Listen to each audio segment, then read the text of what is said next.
Well, we got the report this morning, so that spelled out exactly what we needed to do in terms of means, methods, and materials. So we're in the process now of getting a vendor on board to perform the actual work. Since we're using public funds, there's some hoops and hurdles we got to go through for that. This is an urgent situation though, so we're accelerating that as much as we can, but there's also other, the factor of public money, so there's some prerequisites we got to do, and we're moving on those as quickly as we can. What's the timeline or process that you can expect? Right now I have no estimate on it. All I can tell you is there is a sense of urgency, and we're trying to make this happen as quickly as possible, but right now I can't point to a date on a calendar and say this is going to be right now, but we're pushing that to be as soon as possible. What's the process going to be? What's going to happen once the repairs start? What can we expect to happen? What you can expect is once the contractor's on board with the county, there'll be truckloads of gravel brought in, and then we'll probably connect either to a fire hydrant or a water truck, and it's going to be a process of filling the hole with a mixture of water and gravel, rinse, wash, and repeat, and that's the way it's going to be. As an over and under for that, when I was here last time in 2015, that was about a 2 to 3 day process. So this is about the same size hole and pretty much the exact same location as it was in 2015. So that would be your over under in terms of how long the work's going to take. Is there a certain type of gravel you're using?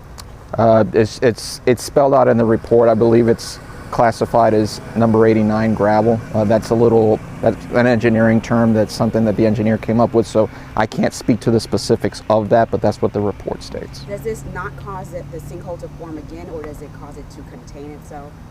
Essentially what this is, the strategy is, first off, you don't want this to repeat. Nobody wants this to happen. This isn't the ideal solution, but this method of doing it, if it were to repeat, it controls it to basically forcing it to reoccur in the exact same spot.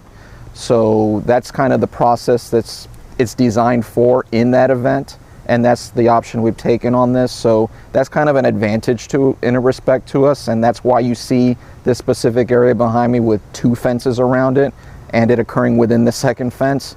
So again, you don't want this to happen, but if it does, it's happening in a place that we can control. We know where it's going to happen, and we can go ahead and address it as needed.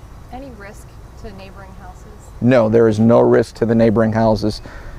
We first got this call, we came out, that was the number one thing we did, is to make sure there's nothing wrong with the neighboring houses. We did that. The engineer did that as well, and there's no reason for concern. This is in a concentrated area, double walled off, so no one's going to go wandering in there, anything of that nature. And it's just a question of going ahead and doing what we need to do to get this filled up and take it from there. There's no other option that's more permanent?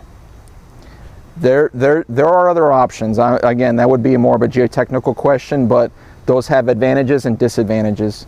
This is the most advantageous to us because if something's going to happen again, you want to be able to control where it's going to happen. You don't want it to be a situation where it's a whack-a-mole game where now it's here, then it's there, or something where it grows. We don't want that. By and large, if you look at it, if you go back to the tapes in 2015, you can compare this to 2015 out here, and it's virtually identical. Size, location, etc.